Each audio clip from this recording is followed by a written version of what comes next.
Assalamualaikum warahmatullahi wabarakatuh. Salam sejahtera untuk kita semua.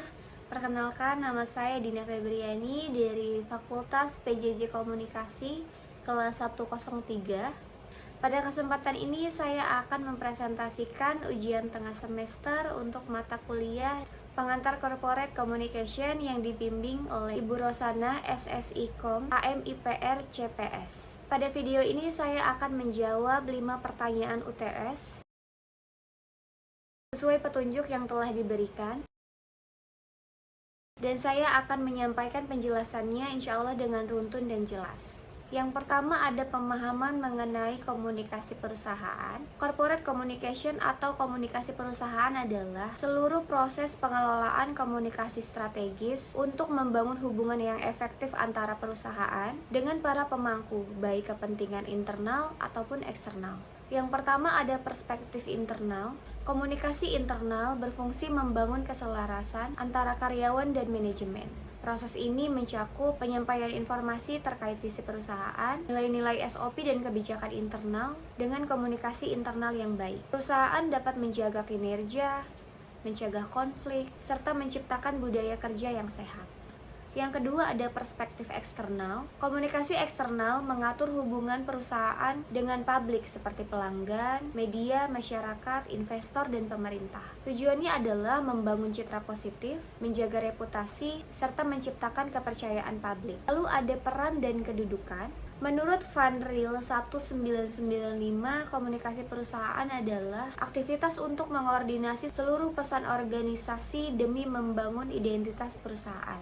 Sedangkan Cornelissen 2014 menjelaskan bahwa komunikasi perusahaan sangat penting sebagai alat strategis untuk memengaruhi persepsi publik. Dengan demikian, komunikasi perusahaan bukan hanya alat menyampaikan informasi, tetapi juga strategi untuk membangun identitas, citra, dan reputasi perusahaan secara jangka panjang. Lalu kita masuk ke dalam iklim komunikasi ditentukan oleh gaya komunikasi pemimpin. Iklim komunikasi adalah suasana atau atmosfer komunikasi di dalam perusahaan. Iklim ini dapat positif, terbuka, dan kondusif, atau sebaliknya, bisa menjadi tertutup atau penuh tekanan, tergantung dari gaya komunikasi pemimpinnya. Menurut saya, gaya komunikasi yang ideal untuk menciptakan iklim komunikasi yang aktif dan produktif adalah satu, gaya komunikasi yang terbuka. Pemimpin dapat memberikan ruang bagi karyawan untuk menyampaikan pendapat, ide, kritik, maupun keluhan tanpa rasa takut. Gaya ini dapat meningkatkan rasa percaya diri dan membuat suasana kerja yang lebih demokratis. Lalu yang kedua ada gaya komunikasi partisipatif. Dalam gaya ini, pemimpin dapat melibatkan karyawan dalam pengambilan keputusan. Dengan begitu, karyawan akan lebih merasa dihargai, sehingga motivasi kerjanya akan lebih meningkat. Lalu yang ketiga ada gaya komunikasi kolaboratif. Gaya ini menekankan kerjasama tim daripada hierarki. Sangat cocok untuk perusahaan yang menuntut inovasi dan kreativitas. Saya akan berikan contoh perusahaan PT Samsung Elektronik Indonesia. Samsung dikenal memiliki budaya komunikasi yang terbuka, kolaboratif, dan berorientasi inovasi. Budaya ini mendorong karyawannya untuk aktif dalam berdiskusi, menyampaikan ide, dan bekerja sama dalam tim global. Dengan gaya yang seperti itu, Samsung dapat mempertahankan dirinya sebagai salah satu pemimpin dunia dalam industri elektronik. Baik, kita masuk ke urgensi dan tahapan membangun relasi dengan customer dan government. Saya akan berikan 4 contoh urgensi hubungan dengan customer. Yang pertama, menjaga loyalitas dan kepuasan pelanggan. Kedua, mengurangi potensi keluhan dan konflik. 3, meningkatkan reputasi perusahaan. 4, menjaga keberlangsungan bisnis jangka panjang. Dan saya juga akan berikan 4 contoh urgensi hubungan dengan government. Yang pertama, memastikan kepatuhan terhadap regulasi. 2, menghindari sanksi hukum. 3, mendapat dukungan kebijakan. 4, menjaga stabilitas operasional perusahaan. Lalu ada 5 tahapan membangun relasi. Yang pertama, identifikasi stakeholder yang relevan. 2, analisis kebutuhan dan harapan setiap kelompok. 3. Pengembangan saluran komunikasi seperti media sosial, forum konsultasi, CSR, dan hubungan pemerintah. 4. Pelaksanaan program komunikasi yang konsisten. 5. Monitoring dan evaluasi hubungan untuk melihat efektivitasnya. Relasi yang baik dengan customer dan pemerintah akan memperkuat keberlanjutan perusahaan. Lalu kita masuk ke perbedaan identitas, citra, dan reputasi perusahaan. Dalam komunikasi perusahaan terdapat 3 konsep penting. Pertama itu adalah identitas perusahaan. Identitas adalah siapa perusahaan itu sebenarnya. Bentuknya bisa berupa logo, warna perusahaan, nilai budaya perusahaan, dan kepribadian organisasi.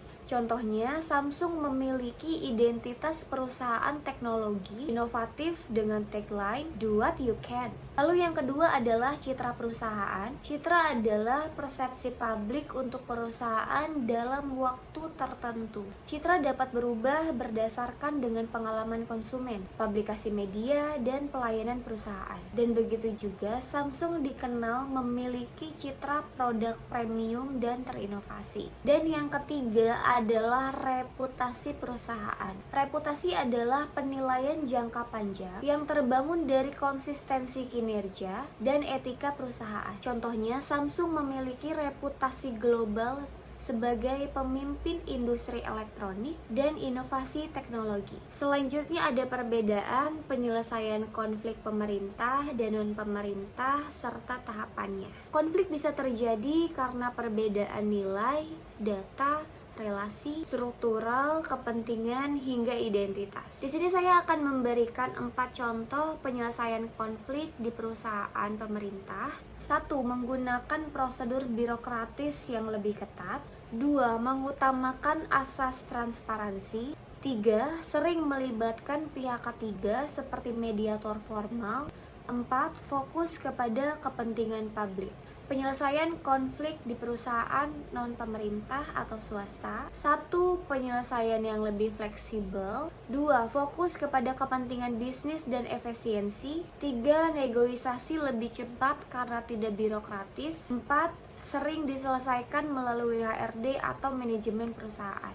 Lalu ada beberapa tahapan penyelesaian konflik. 1. Pengumpulan data konflik dengan mengetahui penyebab konflik utama yang objektif. 2. Menganalisis peluang solusi, membuka dialog terbuka, serta mendengarkan kedua belah pihak tanpa memihak. Yang ketiga, negosiasi, mencari solusi win-win. Yang keempat, kompromi atau mediasi. Jika belum tercapai, gunakan mediator atau atasan. Yang kelima, kesepakatan dan implementasi dengan kedua belah pihak menyetujui solusi bersama. Lalu yang keenam, ada evaluasi pasca konflik, menilai apakah hubungan membaik atau memerlukan tambahan perbaikan. Demikian pemaparan saya mengenai 5 pertanyaan UTS mata kuliah pengantar Corporate Communication. Saya berharap penjelasan ini dapat memberikan gambaran yang jelas mengenai bagaimana komunikasi perusahaan bekerja, bagaimana gaya komunikasi pemimpin mempengaruhi iklim organisasi, serta bagaimana perusahaan membangun relasi dan menyelesaikan konflik. Terima kasih kepada Ibu Rosana, SSM Ikom, AM IPR CPS sebagai dosen pengempu, dan terima kasih juga kepada Universitas Cyber Asia. Akhir kata saya ucapkan wassalamualaikum warahmatullahi wabarakatuh.